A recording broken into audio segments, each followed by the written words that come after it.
For 2 weeks, you convince yourself that buying this one thing will improve your daily life just enough to feel worth the risk.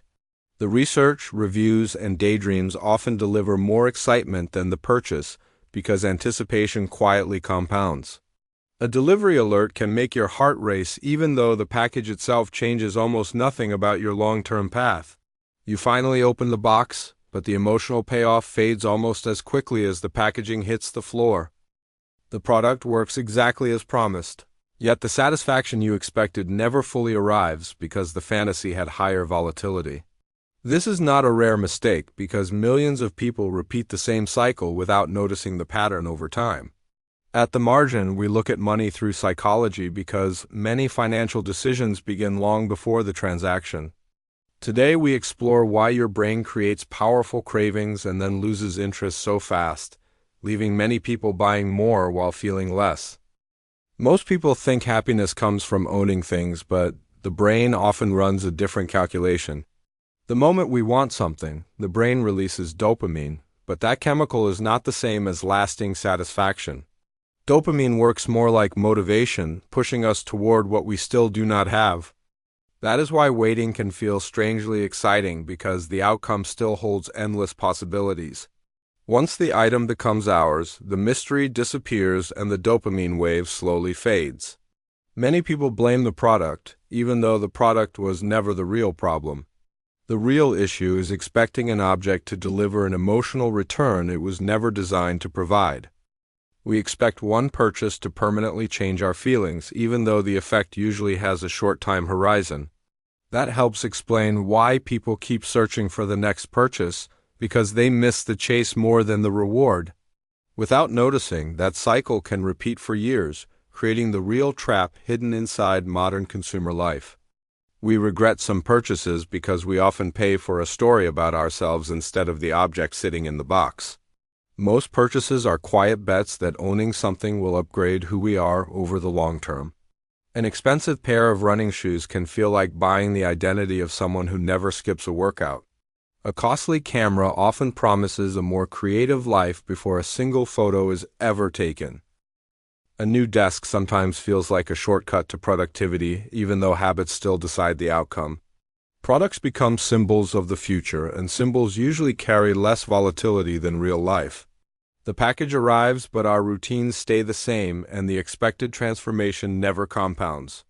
The disappointment is often a drawdown in expectations because the fantasy delivered more than the product could. We hope spending money can reduce the risk and time horizon of personal change, but life rarely works that way.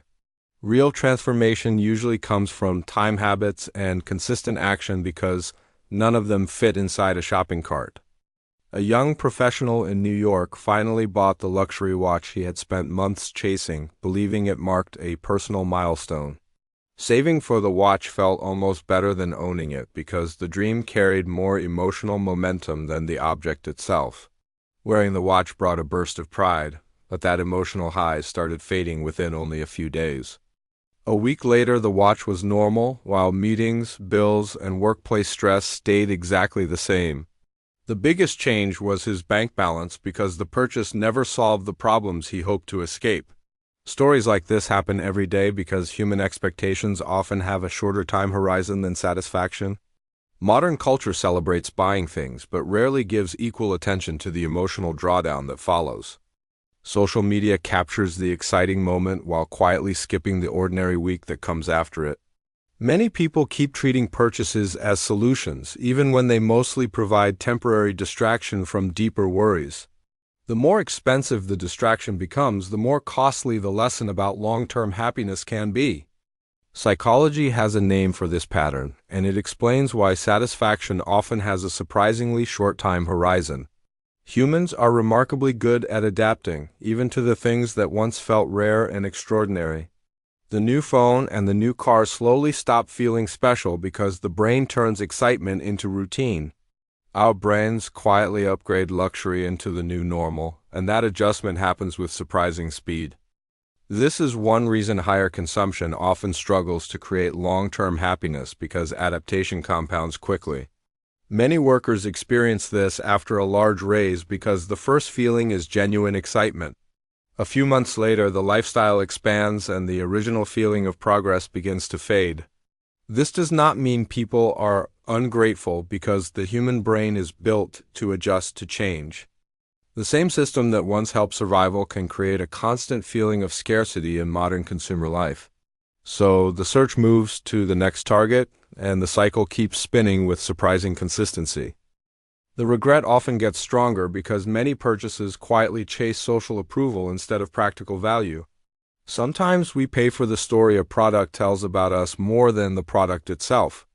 We hope the purchase will signal success and prove that our lives are moving forward. That instinct is normal because humans naturally care about where they belong in the group. The risk appears when our financial decisions depend too much on what other people might think. Most people notice your new purchase for a moment and then return to their own problems. A credit card balance can stay much longer than the brief attention that inspired the spending. That mismatch between short social rewards and long financial costs often creates regret.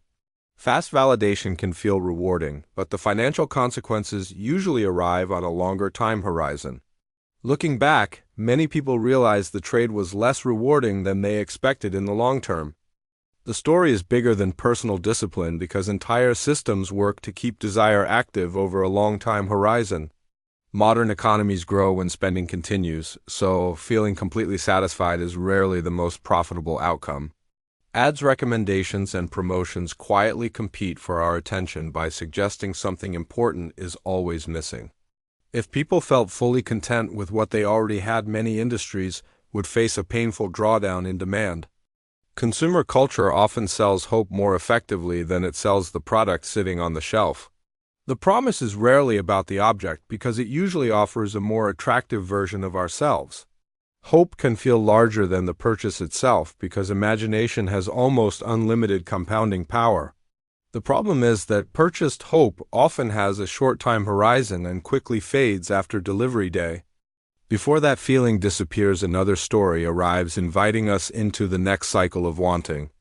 Without noticing, many people spend years chasing feelings that never stay long enough to satisfy them.